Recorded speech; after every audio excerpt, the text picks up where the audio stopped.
Welcome, everyone, to the Tanya Hoffman's Fabulous TV Show. I am Tanya Hoffman, and this is my fabulous TV show. And as always, I always have an incredibly fabulous guest. Today, it's Michelle Pitacolas. Hey, Michelle.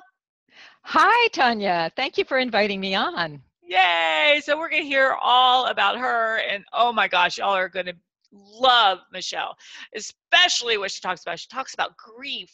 I mean, who doesn't go through grief? So this is going to be something you're going to definitely want to listen to and over again.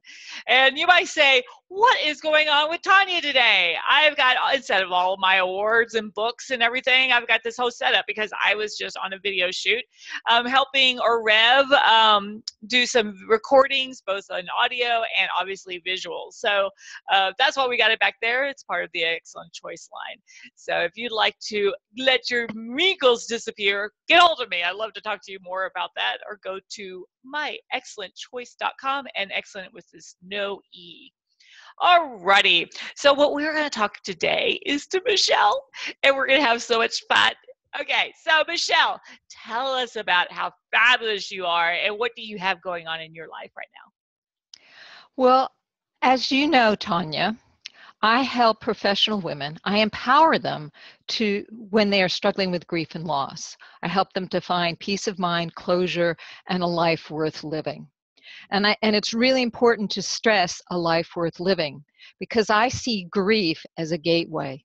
Most of the time we go through life and it's okay. We don't really make changes because changes can be really disturbing. We only make changes when we have to.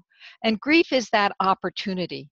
It makes us really aware of ourselves, of our feelings. And so this is an opportunity to clean out the debris from our past, heal old wounds, so that we can actually move into our lives more fully and completely. So that's what I offer. People who work with me, we're not just helping you to get over your grief. I'm helping people to step more fully into their lives by Yeah. really learning to listen to themselves. Oh, that's so fabulous. Because I think, this is one of the areas that I see, because grief comes in all kinds of forms, I'm sure, right? Where it could be just a simple loss of a job, or, something that isn't like catastrophic, like losing a loved one or something like that, right? I'm sure there's all kinds of Well, sticky. there are, but it's the more serious or intense experiences that are like wake-up calls that encourage us to do something about our lives. You lose a partner, this is a whole transformation of your life. If you lose a job, that could be a whole transformation of your life. If you've dedicated your whole life to this one company and suddenly, you're out on your tail and you're 59 years old and you're saying, oh my gosh, what am I going to do now? Yeah. So how we interpret our losses really depends on us, ourselves. I have a client right now, and she's retired from her career and she's totally lost. She's like, now what? Who am I? So losing a job or retiring can be a huge transformation. Yeah, I see that a lot in people. It's a lot of times they've been an employee forever and now they become an entrepreneur, and or a speaker, right, which is another entrepreneur, right? And they're like, "Oh my gosh, I I'm having a really struggle." And a lot of times they don't even understand that they're still stuck in the past. They're still stuck in that moment because they've lost something instead of just recognizing it. Do you see that a lot in people? Well, people tend to start out thinking only about their immediate loss, and they don't understand that there are actually all these collateral losses that come along with the primary loss. For example, when you lose a job, not only do you lose the job, the identity, you also lose the income, you lose the schedule, you lose all the friends that you had at work, or that regular contact with them. So there are collateral losses. You might lose your partner. Your partner may get tired of you after a few months when you're unemployed and you're depressed and miserable. You could lose everything. That's not uncommon. Yeah. So there are all these other losses. And so when that happens, I tell my clients, the universe is telling you that it's time to make a big change.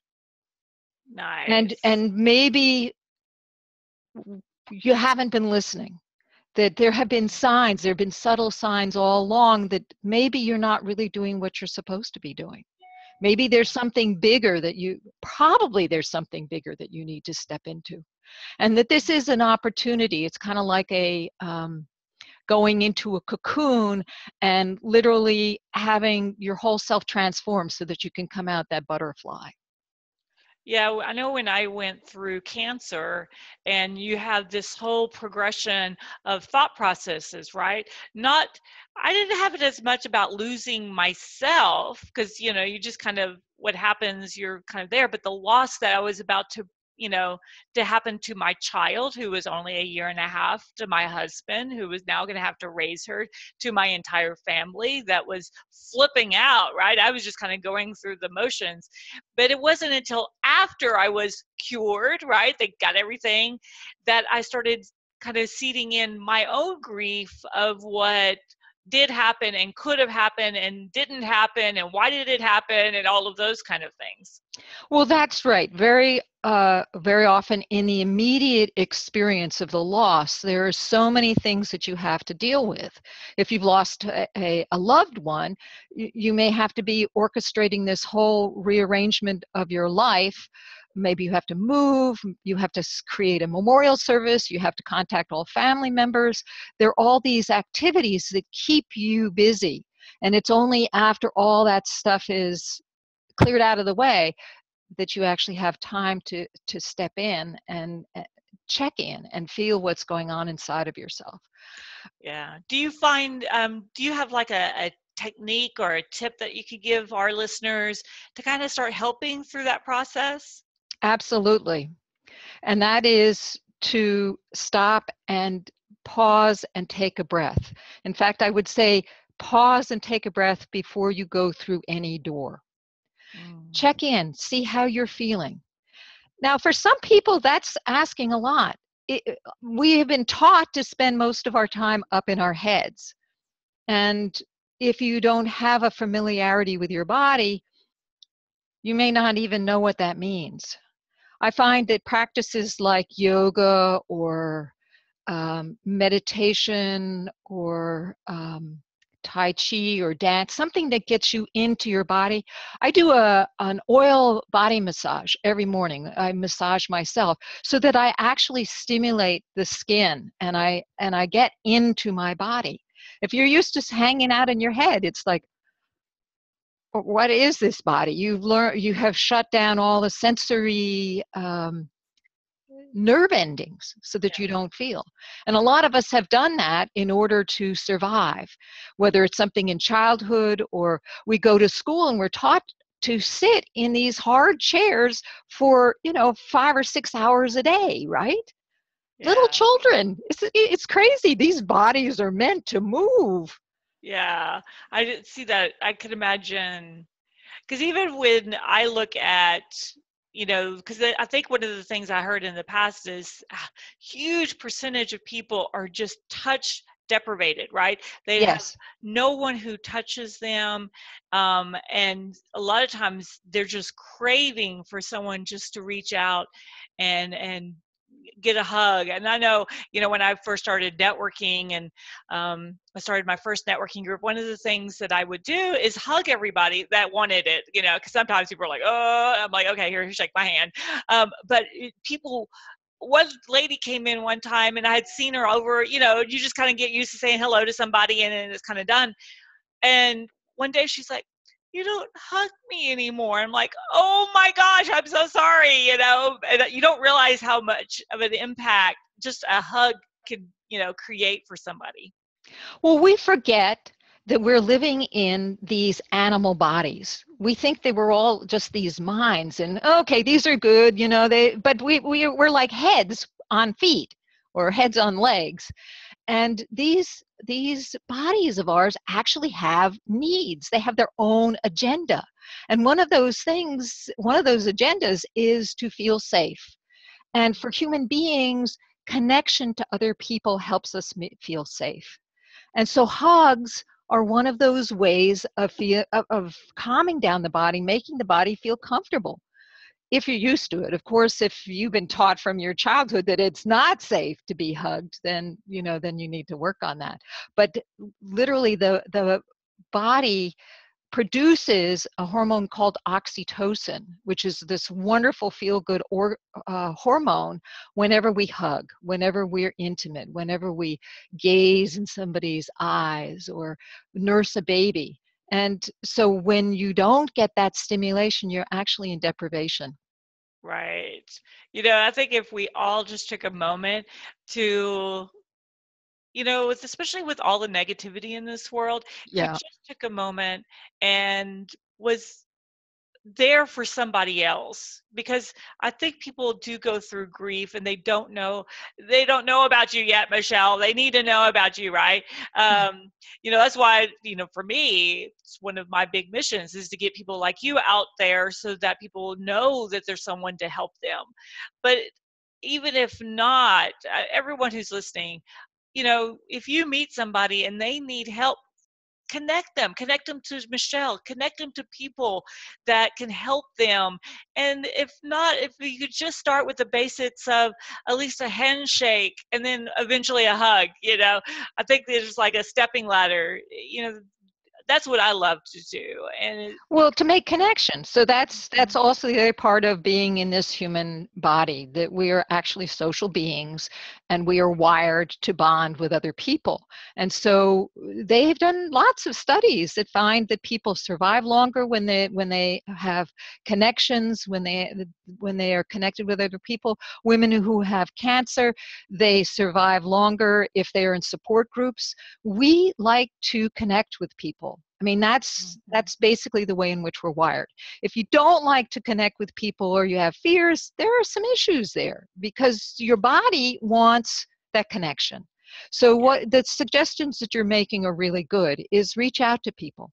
You actually will feel better. You'll feel more uplifted if you smile, you do something nice.